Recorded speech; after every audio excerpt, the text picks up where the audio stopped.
What if the cruise you board isn't what it seems? Real passengers have disappeared into decks that aren't supposed to exist. Quiet whispers trail behind you in dark hallways, and certain keys open doors to terrifying things. Every experience you're about to hear has been checked, confirmed, and connected to real reports shared on Reddit. This isn't made up. These are real stories from people who went through, or barely escaped, the horrors on these ships. Make sure you stay with us till the end. Subscribe to Eerie Horror, tap the bell icon, and comment below with what you think really happened, because some of these stories may still be happening out there. Music, sir, you can't be here. I stopped mid-step, my sneakers sticking to the shiny hallway floor as if they were glued down. The voice came out of nowhere, thin and metallic, almost lost under the low rumble of the ship's engines, yet no one was in sight. It was just me, standing there, staring at the numbered doors along the hallway, all of them ending at 12. My name is Tyler Brooks. I'm 28, a freelance photojournalist from Boston. I booked this cruise thinking it would be a calm break from deadlines, editors, and nonstop email alerts.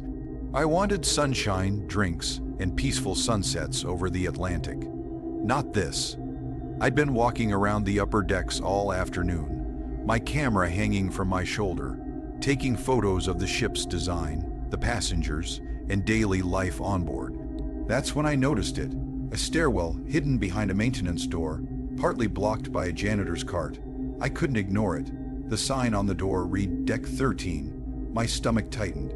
Every map I had seen, every directory near reception, every printed guide on the ship jumped from 12 straight to 14. Deck 13 didn't exist, but there it was, right in front of me.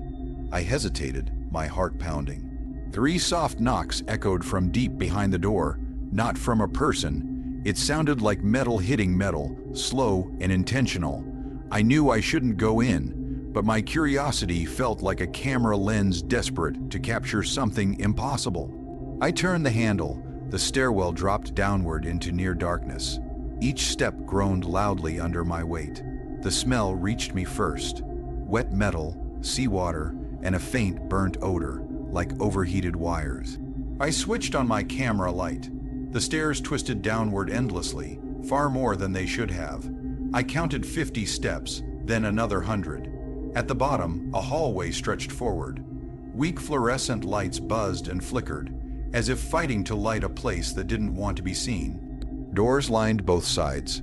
Every door had the same numbers, 1003, 101, 1003, 102, repeating again and again, like the deck itself was stuck in a loop. Then I heard a voice say my name, soft, female, Tyler. I spun around. The hallway was empty. The floor creaked behind me. A shadow slid across a doorway at the far end. I raised my camera and zoomed in. A woman stood there, her pale hair stuck to her face.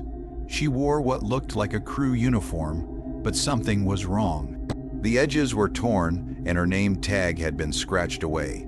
I should have turned back.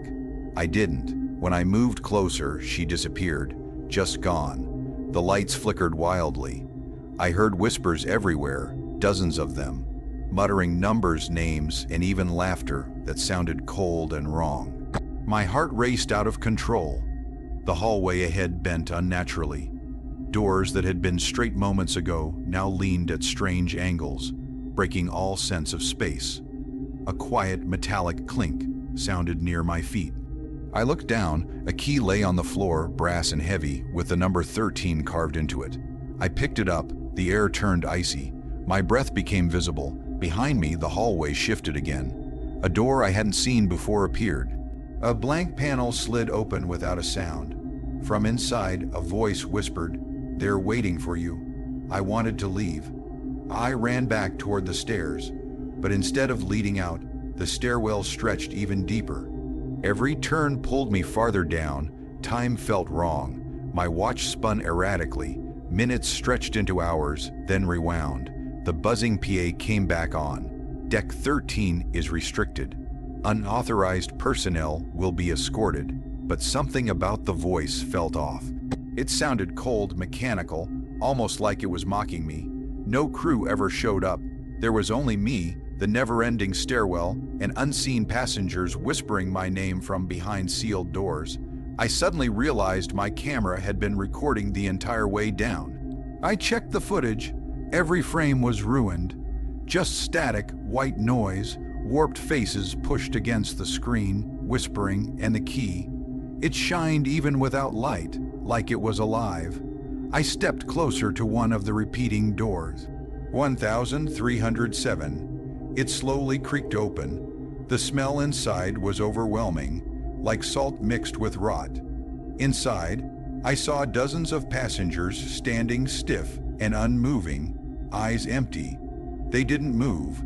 They only stared, mouths slightly open. One of them turned toward me. It smiled. I couldn't stop touching the brass key in my pocket. Its weight felt strangely comforting, but every time my fingers brushed it, a chill ran through my body. The stairwell I had used to escape now felt like a memory of something that had never truly existed. I chose to go deeper. Every door on deck 13 repeated the same numbers: 1301, 1302, 1307 again, then back to 1301, looping endlessly. I knocked on 1307, the same door where I had seen the passengers. My knuckles barely hit the metal when a voice inside whispered, "Tyler." I jumped back, my heart pounding. This time the whisper wasn't just one voice. It was layered, many voices speaking together. Some said my name, some quietly begged. One sounded like a scream. The flickering fluorescent lights caused shadows to crawl along the walls. The hallway felt alive, stretching longer when I moved forward and shrinking when I stopped. My camera captured everything, but every playback was corrupted. Nothing but static and flashes of pale faces pressed against doors. I knew I needed proof, not just for myself, but for anyone who might hear this later. I started recording voice memos, explaining everything out loud, and that's when it hit me, the first realization. If you're hearing this, take a second to subscribe to Eerie Hour. I know it sounds strange, but if someone finds this, I need the story to survive. The whispers grew louder. They came from a door at the far end, one I hadn't noticed before. Light spilled out. A woman stood there in a torn crew uniform just like before. Her eyes stayed locked on mine. "You shouldn't be here," she said. Her voice was low and distorted, almost robotic. I asked, "Who are you? Why are they here?" She tilted her head. "Deck 13 doesn't exist for you." Then she said, "For us, it never ends." I stepped back and saw shadows moving behind every door, even doors that hadn't existed moments ago. Faces pressed against glass panels. Passengers who had vanished days earlier. A crew member appeared at the end of the hallway. His uniform was flawless, too perfect. His eyes were empty. He handed me a clipboard without saying a word, then disappeared. On the page was a manifest filled with empty spaces, but my name was written clearly at the top. That's when I understood the horror. I had been logged. Something had marked me as present on a deck that should not exist. I turned to leave, but the corridor shifted again. Doors slid sideways, walls bent. Time warped. My camera captured everything happening around me. Yet when I checked the playback, the frames didn't line up with what I remembered seeing. Static filled the screen again. Faces appeared in windows that weren't actually there. Footsteps echoed close behind me. I ran, chased by something I couldn't see. I tripped and slammed into the wall. The brass key glowed softly inside my pocket, and I felt myself pulled back toward door 1307. This time the door stood wide open. I looked inside. The passengers I had seen before were now many more, standing silently in dim water that had somehow flooded through the floor. Every face stared forward, empty, waiting. That's when the truth hit me with full force. This wasn't a deck at all. It was a trap. A place that recorded people, feeding on anyone who wandered too deep. By then, exhaustion was taking over. I crouched in a dark corner, my camera still recording. I whispered every detail to myself, afraid my memory would slip away. Every sound in the corridor grew louder. Taps, murmurs, creaks, My ears rang. Far down the hallway, the torn uniform crew woman appeared again. She motioned toward me. "You want to leave? Take the key. But remember, it decides when you leave." I gripped it tightly. My heart raced. I had to choose, go deeper, or risk fading into the deck forever. I moved forward. I had no plan, no backup, only the brass key and a growing fear wrapping around me like something cold and heavy. The corridor stretched on endlessly. Each step felt harder, as if the deck itself was pushing against me. Doors on both sides shifted slightly, numbers repeating or skipping. 1310, 1304, 1301 again. The looping numbers made my head spin. Then I saw them. Passengers stared silently, pale faces pressed against glass panels on doors that shouldn't have existed. Some were people who had disappeared days earlier. Others I didn't recognize, but their eyes were all the same, hollow, empty. A man holding a red suitcase stepped forward. He looked straight at me. He smiled, but there was no warmth, only blame. "You shouldn't be here." I staggered back, my camera shaking. The lens captured every face. When I checked the footage later, they all blinked at the same time, fast and unnatural, like the deck itself was alive. I shouted, "Who are you? What is this place?" There was no reply, only the sound of the deck breathing, soft creaks, and distant dripping water. The key in my pocket glimmered faintly, and I knew it mattered. Every so often, one door, always 1307, opened slightly by itself. Dark, thick water seeped out, crawling toward me like it was alive. The whispers returned, louder now. "Turn back, turn back, turn back." Turn back. I ignored them. Turning around felt like giving up. Then I heard footsteps behind me, slow, careful. I spun around. No one was there. Still, the sound of someone, or many someones, walking in time with my heartbeat followed me everywhere. I ran until I reached a larger room where lights flickered weakly. The water here reached my waist, black and reflective, showing a twisted version of the corridor behind me. Passengers lined the walls, standing stiff and silent. They didn't move as I passed, but their eyes followed me without blinking. A clear voice came from the far corner. "My sister, Tyler, don't look at them." I ran toward her. Her eyes were wide with fear, her hair stuck to her wet face. She reached out, and I grabbed her hand. "Listen to me," she said, shaking. "They keep us. They don't let anyone leave.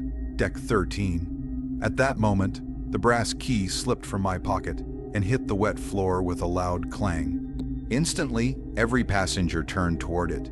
The air grew thick. A low hum filled the room, something between metal and water. Time bent again. Seconds stretched, snapped, blurred. Faces warped. Doors twisted into impossible angles. I knew I had to act. I grabbed the key and ran to the farthest door marked 1307. I forced it into an unseen lock. The door groaned, twisted, then opened, revealing a staircase going up. It looked normal. Normal lighting, normal wood. Relief washed over me, but my instincts screamed warning. Nothing was ever normal on this deck. We ran. Behind us, I heard them, the quiet footsteps, the whispers, the deep metallic groan as Deck 13 tried to drag us back. Water sloshed around our legs, rising fast. I felt the deck pushing, bending, resisting. Finally, we burst out onto Deck 14. Sunlight poured through wide windows. Crew members walked past with fixed smiles, acting like nothing was wrong. I collapsed against the railing. My sister hugged me tightly, shaking. "Tyler, it's gone." I shook my head. "I don't know. It never really leaves, does it?" Even as we walked away, I could still hear the whispers in my ears. In the back of my mind, I felt the deck pressing softly, bending around me, waiting. 3 knocks echoed somewhere deep inside the ship, barely loud enough to hear, but clear, and the brass key had disappeared from my pocket. The bright, sunlit corridors of the ship suddenly felt like a lie. My sister held tightly to my arm, shivering, and I could hear every creak, every faint whisper from somewhere just out of sight. The brass key that had guided us to Deck 13 was gone, and with it, any sense of control. We went straight to guest services. My voice trembled as I told them everything: the stairwell, the doors, the water, the passengers, the whispers. The clerk smiled politely. "Sir, there is no Deck 13 on this vessel." My pulse quickened. My sister's eyes widened in horror. "You saw it. Everyone vanished on that deck." The clerk shook her head slowly. "Sir, perhaps you are mistaken. Deck numbering goes from 12 to 14. There's nothing unusual here." Behind her, a crew member walked past. His uniform was perfect, his eyes empty. In the reflection of the polished counter, I caught glimpses of faces pressed against walls, fleeting shadows that weren't really there. I whispered to my sister, "They're still there." We left guest services and went down to the lower decks. Every floor felt wrong, warped. Hallways twisted slightly. Stairs felt longer than they should. Door numbers repeated in ways that made no sense. It was as if Deck 13's influence had spread outward. Then I heard it. 3 slow, deliberate knocks echoing from the walls all around me. The sound vibrated through my chest. I froze. From behind a maintenance door, the torn uniform crewwoman stepped forward, her eyes locked on mine. "You brought them here," she said. "The deck chooses, but it remembers who comes. Some leave, most don't." I stepped back. "Where's my sister?" She smiled flat and cold. "She's learning to stay. So are you. The deck always collects." Before I could react, shadows surged from every doorway. Pale, silent figures reached for us. My sister screamed.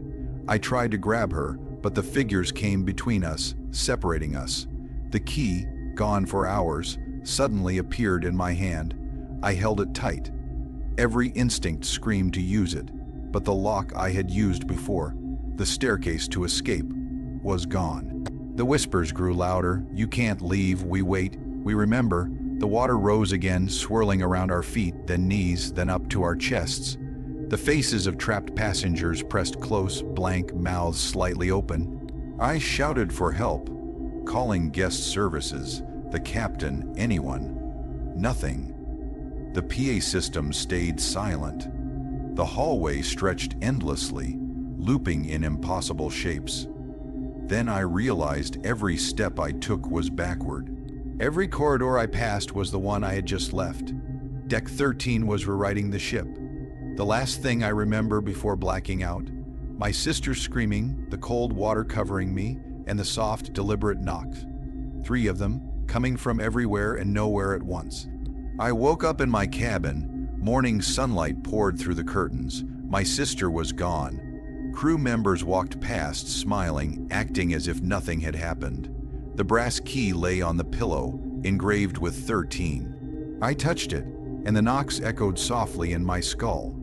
I don't know if she's still on the ship, or if Deck 13 ever existed outside my mind. All I know is that every night, when the ship creaks, I hear the whispers, and the 3 knocks never stop. "Why are you pretending you don't know me?" That was the first thing she said. I was halfway down the promenade deck, the ocean wind in my face, when a woman stepped out from behind a lifeboat and grabbed my wrist. Her nails dug into my skin. I didn't know her, yet she spoke as if we had met before. "My name is Aaron Keller. I'm 31.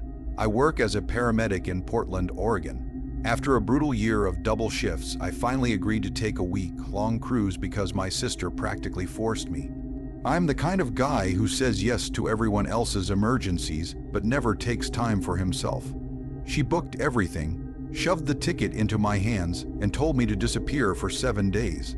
That night on deck was supposed to be relaxing. I had a plate of cold pizza, a cheap whiskey, and a plastic cup. For the first time in months, I could hear myself think. Then this stranger stopped me, like she had been waiting. Her eyes darted nervously. Her lips were dry and cracked, as if she hadn't had water in days. She whispered, "They'll erase me if you keep ignoring me." I laughed, nerves, maybe too many drinks, but something about the way she said it felt wrong. I pulled my hand free and walked quickly toward the atrium. When I looked back, she was gone. That should have been the end. But the next morning, I saw her again, sitting across from me at breakfast. Same gray hoodie, same empty, glassy stare. Only this time, the waiter placed a plate in front of her like she was a normal passenger. I leaned over and whispered, "Who are you?" She didn't answer. She just smiled. Amid the clatter of dishes and silverware, I swear I heard her voice inside my head instead of my ears. Cabin 329, midnight. I lost my appetite. Later that day, as I passed reception, I casually asked about cabin 329. The clerk frowned, typed briefly, and said, "Sir, that cabin doesn't exist. Maybe you meant 239. I shook my head. I knew what I had heard. Back in my room, I checked the deck plan on the wall. Cabin 329 wasn't printed anywhere, but I followed the numbers. 320, 321, 322, all the way up to 328. After that, the next one was 330, so 329 should have been there. That night, I couldn't resist investigating. The hallway past 328 was strangely quiet. Carpets muffled my footsteps. Every door had a brass plaque with its number, centered perfectly, except one. Where 329 should have been, there was nothing. Just a blank wall. Not a door, no seam, only painted steel. I leaned closer and thought I heard faint scratching, like nails dragging across the other side. My chest tightened. I stepped back. Then someone whispered my name in the empty hallway. "Aaron." I froze. It was her voice, and the blank wall seemed to ripple just enough to make me stumble. I spun around and ran straight for the stairwell. By morning, I told myself I had been overtired. The ship carried on as if nothing had happened. Families swam at the pool. A live band played in the atrium. Crew handed out drinks. Still, I occasionally caught glimpses of her reflection. Never her directly, just her image in a window or glass door, always close, always watching. I don't know why I didn't tell anyone. Maybe I thought they'd think I'd lost it. Maybe I thought I had. But when I finally went to guest services and asked for her, described her face, her hair, the hoodie she always wore, the clerk gave me the same polite smile. "Sir, no one by that description is on our manifest." Then in a quieter voice, as if she shouldn't say it, "Please don't ask again." That was the first real warning, and I didn't listen. I couldn't stop thinking about those words, "Please don't ask again." They stuck in my mind like a splinter. What did she mean? Why was it dangerous to ask about a missing passenger? I tried to shake it off by going to the gym that afternoon. Treadmills lined a wall of glass overlooking the ocean. I ran until my legs burned, music in my ears. For a while it worked, until I glanced at the mirror across from me. She was on the treadmill right beside me. No sound, no footsteps, just her shape, running in perfect sync with mine. My chest tightened. I yanked out my earbuds and looked to my right. Nothing, empty treadmill. But when I looked back at the mirror, she was still there. I lost my balance and nearly fell. A guy a few treadmills down gave me a strange look, but said nothing. I shut off the machine, dripping sweat, heart hammering. When I looked back at the mirror, she was gone. Later, in my cabin, I tried convincing myself it was a hallucination. Lack of sleep, stress, maybe too much alcohol. But what bothered me most was the crew's reaction. Why hide her? Why pretend she didn't exist? I needed proof. That night, I stayed outside cabin 328. I waited until the hallway emptied, lights dimmed, engines humming beneath the floor. For nearly an hour, nothing. Then I heard soft footsteps. I held my breath. A man in a crew uniform appeared carrying a clipboard. He paused at the blank wall where 329 should have been. I swear I saw him knock 3 times. The wall shifted slightly, and he slipped inside as if there were a hidden door. I froze, stomach turning cold. The wall sealed behind him, no seam, no trace. The next morning, I decided to confront a crew member directly. Not a guest services this time. I cornered one of the stewards near the pool, stacking towels. "Listen," I said quietly. "Cabin 329. I saw someone go in. Don't tell me it doesn't exist." He looked around pale. "Sir, you should enjoy your vacation. Don't dig." I pressed him harder. Who is she? The woman in the gray hoodie. Why does everyone act like she isn't here? My hands shook. I stacked towels onto the rack too fast, then leaned close and whispered, "They don't let her leave. None of them leave." Then he turned and walked away quickly, like he was terrified I had seen him. By then, paranoia had taken hold. I searched the ship constantly. Every deck, every hallway, every reflection, she was always there, just out of reach. On the third night, I finally decided to record. I propped my phone in the hallway, pretending to text, camera pointing at the wall where 329 should be. I waited. An hour passed, faint scratching. The lens caught movement. I leaned in, watching as the wall seemed to shimmer. A slit appeared like melted paint. A shadow leaned forward. My phone flickered, screen glitching into static, even though it shouldn't have. Then her voice came through the mic, clear. "Aaron, let me out." I stumbled back, phone nearly slipping from my hands. When I checked the video later, the file was corrupted. Only audio remained, just her whisper. "They'll erase me if you ignore me. I'll admit something. I'm not the kind of guy who usually posts stories online. But after that, I started recording everything. My voice, my thoughts, every strange sound. If anything happens to me, at least there's a record. If you're hearing this, if you're watching, take a moment and subscribe. Not for me, but so this doesn't disappear like she did. If they can erase passengers, what's stopping them from erasing me too? The next morning at breakfast, I sat with my sister. She noticed how tired I looked. "You're pale, Aaron. Are you okay?" I tried to tell her about the woman, the cabin, the hidden door. She stared like I'd grown another head. "You sound insane. Cabin 329, that doesn't exist." I begged her to come see it with me. She reluctantly agreed. We walked the corridor together. When we reached the spot where the wall should have been, my stomach dropped. There was now a door, brass plaque, perfectly polished. 329, my sister frowned. "See, it's right here. You probably just walked past it before." She reached for the handle. I grabbed her wrist. "Don't." But it was too late. She twisted the knob and pushed the door open. Inside, nothing. No bed, no furniture, no carpet. Just a black void stretching forever. Something moved within it. The space inside 329 didn't feel like any room I had ever seen. It wasn't just dark. It swallowed the hallway light. My sister laughed nervously. "Okay, this is weird. Where's the furniture?" I didn't answer. My instincts screamed at me to slam the door shut, but she stepped 1 foot inside. The hallway light vanished around her leg, swallowed by the darkness. "Stop." I grabbed her arm, yanked her back. She stumbled into me, annoyed. "What is wrong with you?" Before I could explain, a sound came from the void. A heavy, wet breath, like someone struggling underwater.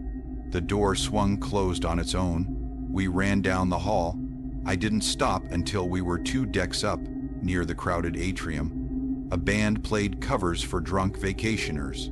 I tried to catch my breath. My sister glared at me, furious. "Tell me what that was," she demanded. I had no answer. How do you tell your sister that a room appeared from nowhere and something inside it exhaled like it had been waiting? She pushed back her chair. "I'm going to guest services. Someone has to explain this."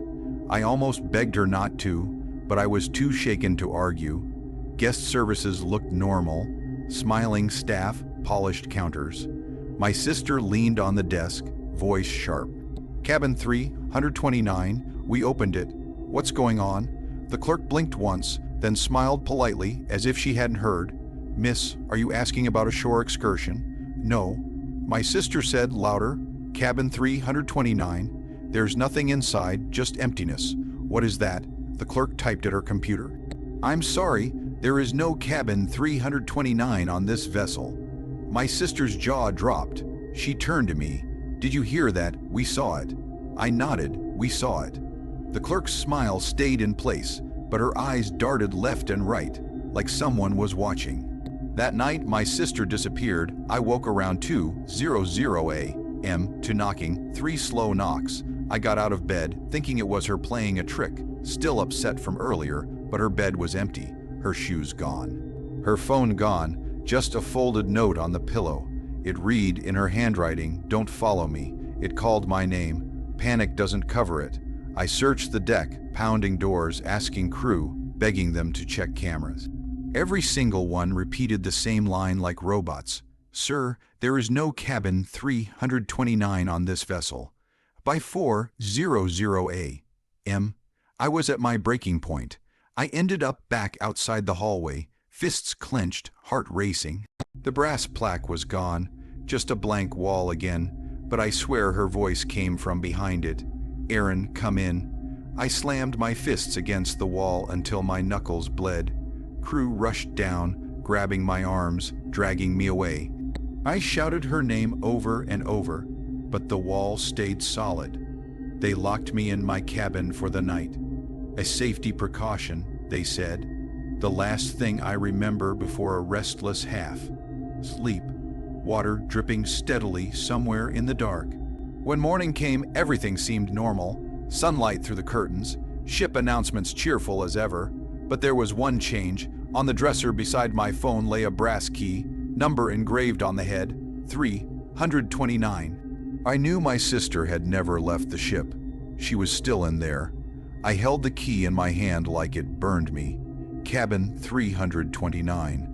My sister was in there, and that brass key was the only way to reach her. The hallway was empty, but the hum of the engines felt louder, reverberating through my chest. Every step toward the blank wall felt heavier than the last. I inserted the key into the invisible lock. The wall shivered. A slit appeared, wider this time. I pushed, and the door swung open. The void inside 329 was worse than I remembered. It stretched infinitely, black as pitch, with water up to mid-thigh. In the dim light, I could see them. Dozens of passengers stood silently, pale faces, wide eyes, and at the center, my sister. Her hair plastered to her face, eyes wide with terror. She reached for me, voice barely audible. "Aaron, they're everywhere." I stepped forward, but the water rose with every step, splashing my chest. Panic clawed at me. I grabbed my sister's hand. She felt cold, unreal, almost like she was part of the water.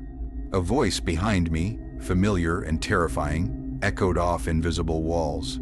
"You shouldn't have opened it." I spun around. She was there.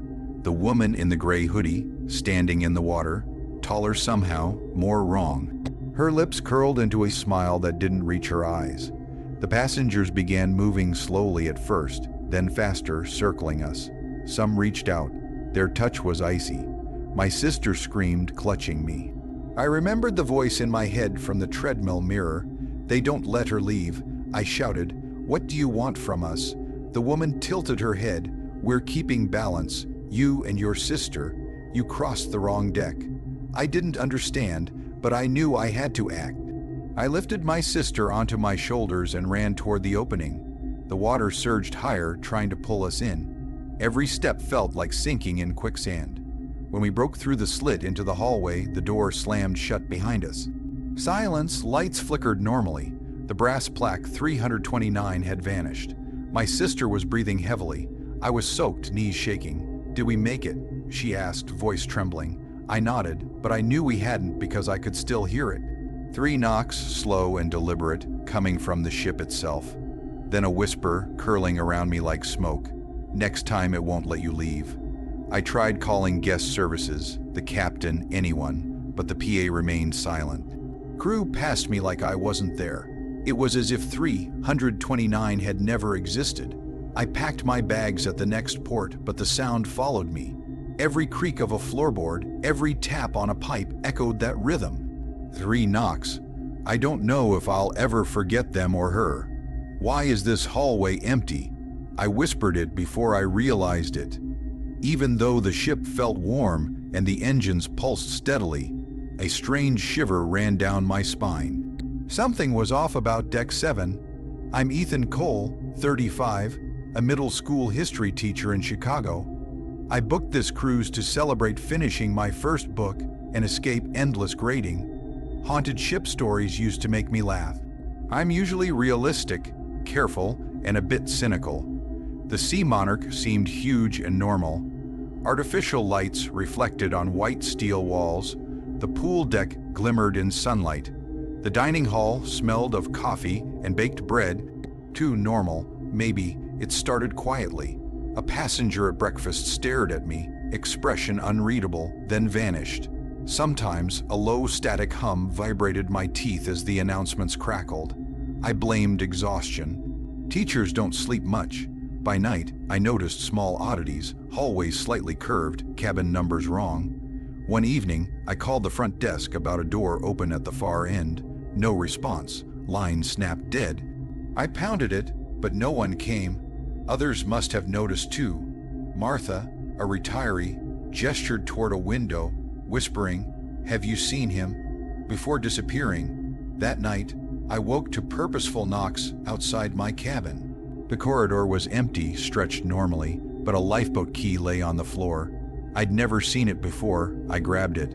A shadow moved across the deck as fog thickened. Sleep was impossible. Hallways and stairways felt alive. I started taking notes in my cabin. Hall's normal. No shadows at 10:15 p.m. Each morning, new notes appeared in my handwriting, detailing tasks I hadn't done. The first direct confrontation escalated things. A tall, pale man in a wet-looking suit appeared on the observation deck. Dark holes for eyes. He said my name and vanished. I tried logical explanations, mirrors, reflections, light tricks, but my instincts screamed danger. I used the radio in the crew hallway. Static, then faint voices. "Ethan, stay, don't leave." The ship itself seemed to speak. I found a lifeboat. Hope flared. I climbed in, prepared to descend. The ropes barely moved as the boat touched the sea, almost as if the ship resisted. After that, I lost track of time. Every deck stretched farther, twisted more. The ship mocked reality. Dining rooms, pools, lounges reflected distorted copies. A soft, almost human laugh called my name from the shadows, always just out of reach. The ship felt strange in the morning, not louder or quieter, just observing. I'm Ethan Cole, still exploring the sea monarch, trying not to go insane. Breakfast was normal, eggs, coffee, passenger chatter. But beneath it flowed an odd energy. People moved like mannequins, eyes meeting mine briefly, then scurrying off. Nobody smiled. I followed a young man in a baseball cap down a side hallway I hadn't noticed before. The lights flickered dimly. The corridor was longer than it should be. A cabin door opened at the end. Darkness inside, faint saltwater scent. No furniture. I heard my own voice whisper, "Ethan, come in." I stepped back. An older man replaced the young one. I had met him at supper. He smiled and waved politely, then vanished into mist slithering like water, his face contorting, mouth stretching, teeth grinding. Fear surged. The PA crackled, not music, not announcements, only words. My ideas echoed back twisted. Curiosity never ends. I recalled the lifeboat. Maybe I could escape. Fog brushed my legs, slowing me. Entering the stairway, I staggered.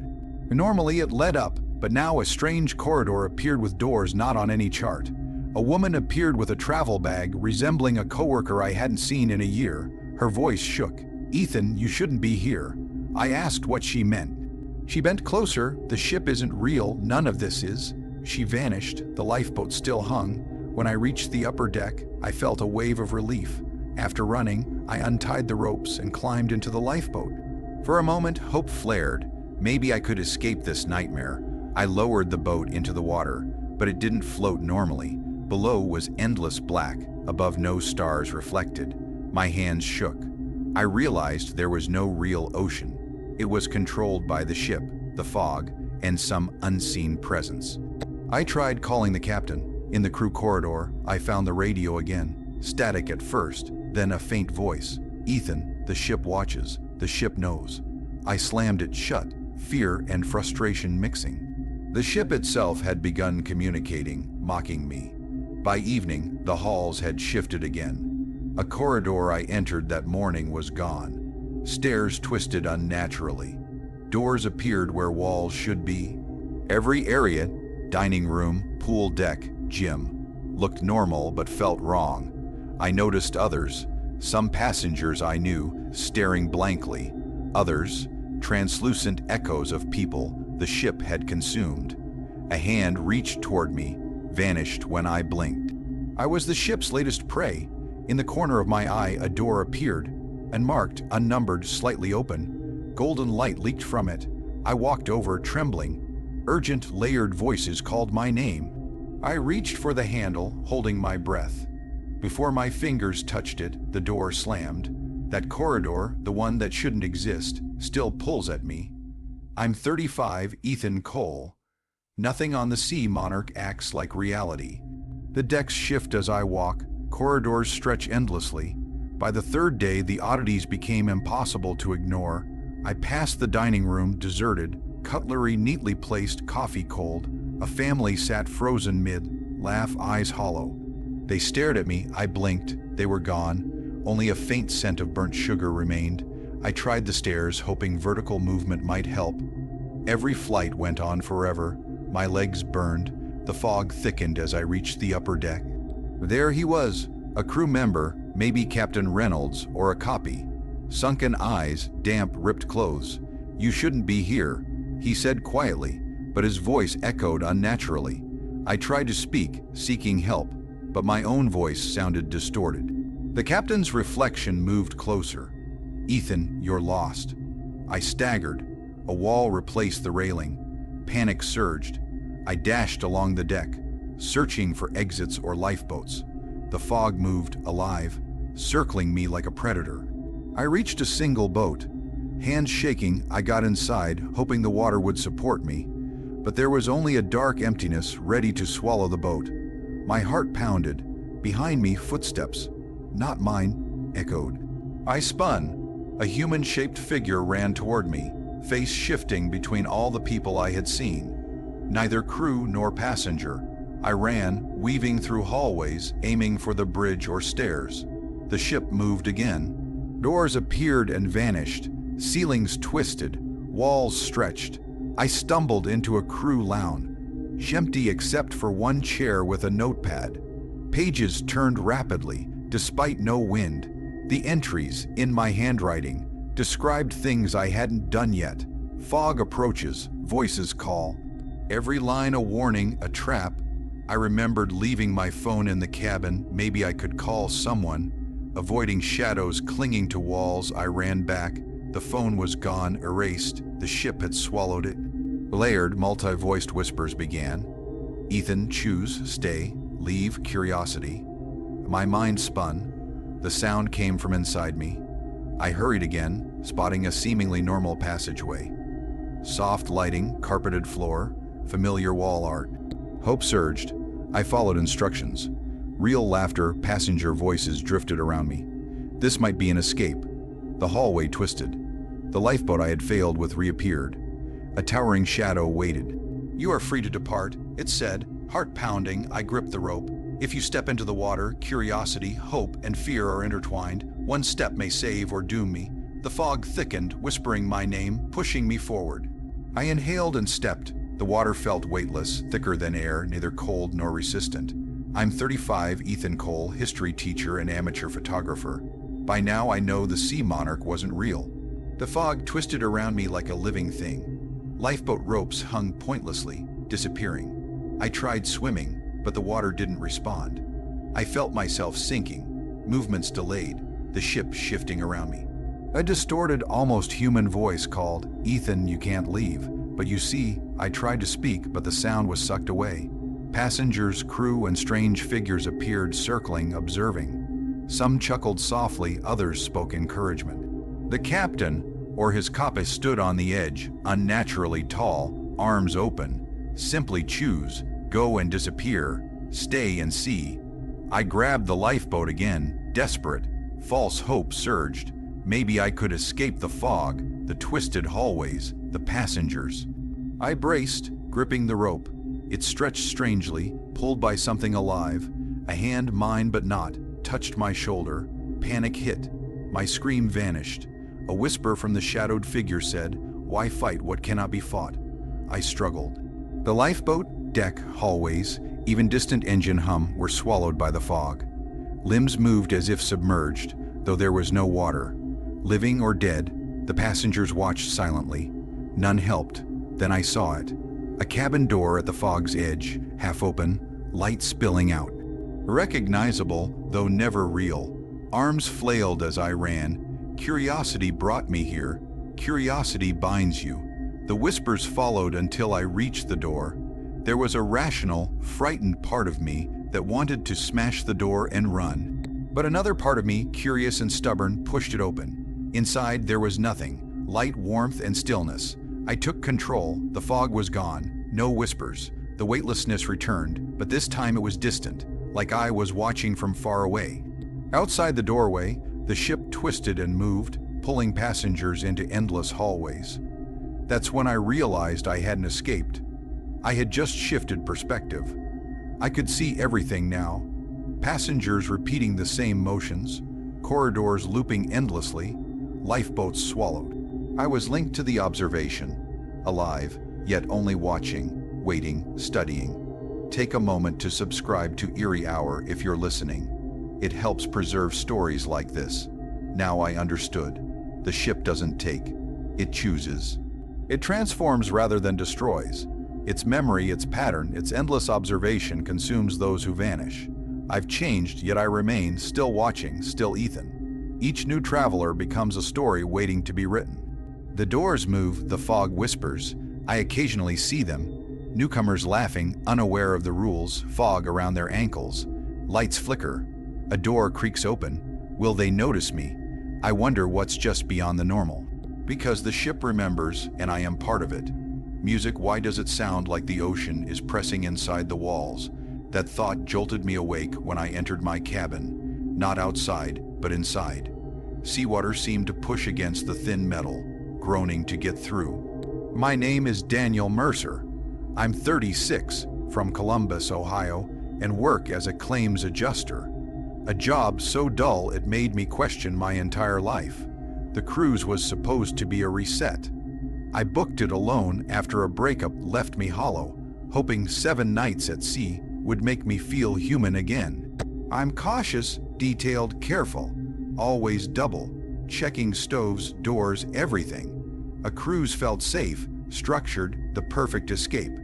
The first day had normal cruise charm, buffets, laughing families, couples with plastic cocktails. The air smelled of sunscreen, fried food, and sea. PA announcements reminded passengers of shows and happy hours. The engine's hum was steady, almost comforting, but the long carpeted hallways gave me a strange unease. They all looked the same, stretching too far. Wallpaper repeated endlessly. Twice that first night, I turned the wrong way, swearing the hall had shifted while I wasn't looking. Small oddities piled up. Condensation on a dry door handle, cabin numbers skipping 418 to 420. A crew member staring too long when I asked for directions. I should have noticed more. That night, after dinner, I lay in bed. The ship creaked and shifted. Then I heard it.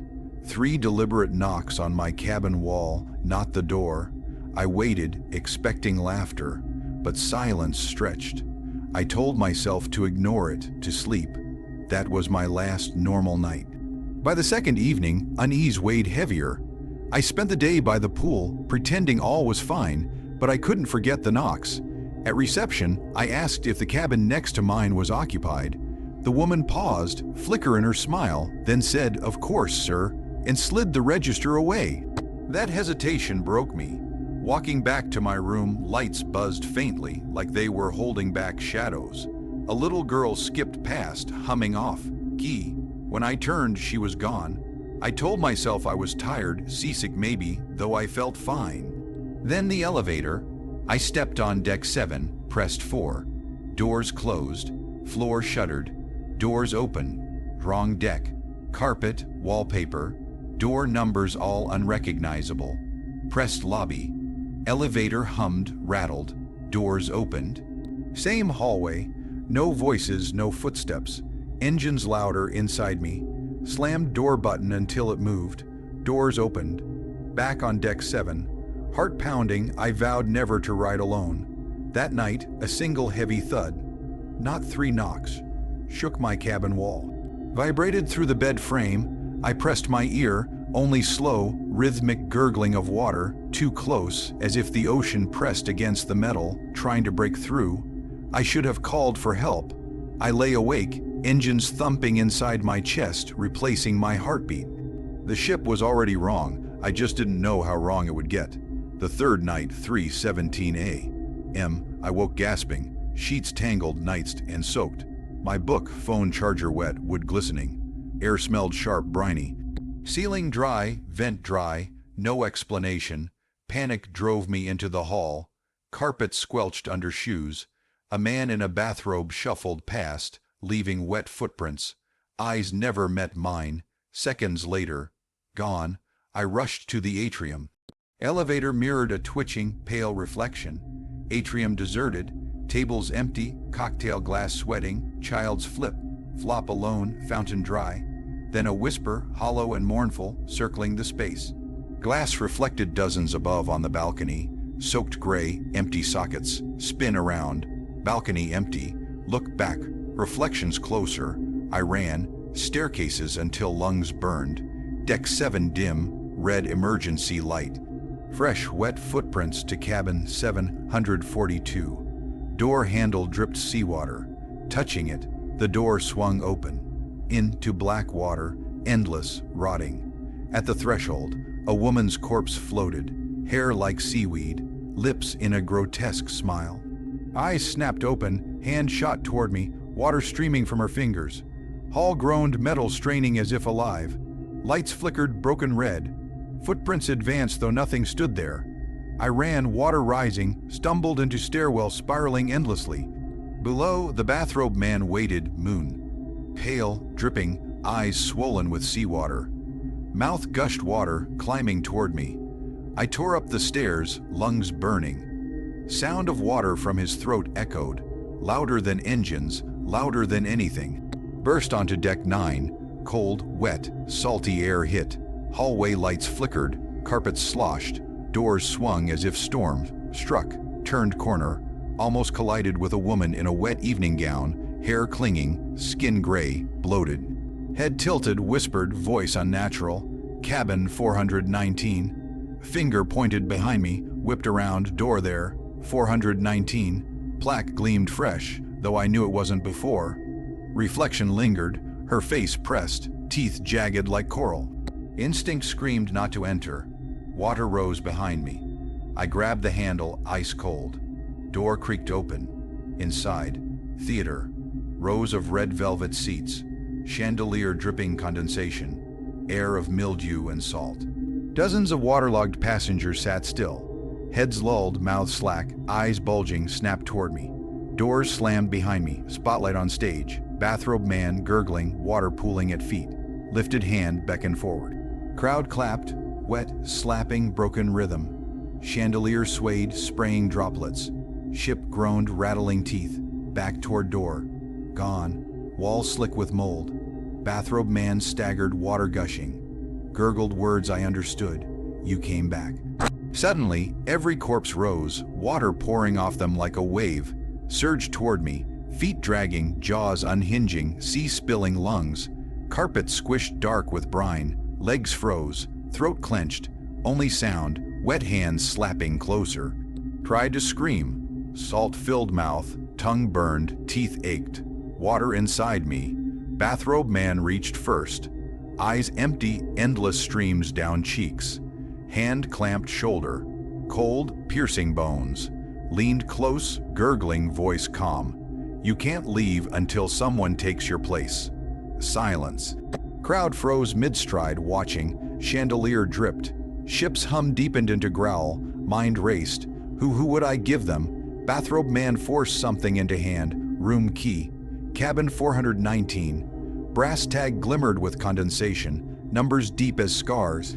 Blinked, theater gone, alone in narrow, dim corridor. Carpets soggy, lights buzzing, key digging into palm. Behind me, only walls, no theater, passengers, or bathrobe man. Sea whispered through hall.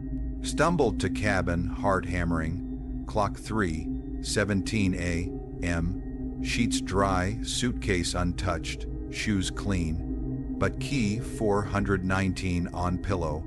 Rest of cruise blurred. Breakfast smiles, pool music, clinking glasses. Nobody noticed. At night, faint gurgling outside door, water dripping where no pipe ran. Once, wet footprint toward 419. Never opened it. Ship docked. Left everything in cabin. Walked off with clothes on and cursed brass key hidden in fist. Barely sleep late at night, key shifts in pocket pulling me. Subscribe to Eerie Hour. Helps keep stories alive. One night soon, someone will knock, hand another key, whisper, "You can't leave until someone takes your place. Don't go below deck 3. Promise me." That was the first thing the old man said to me on boarding day. His voice was rough, trembling with age, but his grip on my arm was strong. He leaned close, so close I could smell salt and tobacco on his breath. Then, as suddenly as he had appeared in line, he vanished into the crowd, swallowed by families with suitcases and couples clinking champagne glasses. At the time, I laughed it off. Just another eccentric old traveler. But later, lying awake in my cabin while the ship's engines throbbed beneath the floor, I wished I had listened. My name is Michael Graves. I'm 34, from Cincinnati, and I work in HVAC repair. I'm not the type to take cruises. Honestly, I hate the ocean. Too big, too empty, too deep. But my sister Elisa begged me for months to come along with her and her husband. "You never take vacations," she said. "You need this, Mike." Maybe she was right. Last year was a disaster. Work layoffs, a breakup that dragged on, nights ending with more whiskey than sleep. I thought a week at sea might clear my head. Still, the ocean and I do not get along. Standing on deck as Miami shrank behind us, I gripped the railing tight. The endless water made my stomach twist.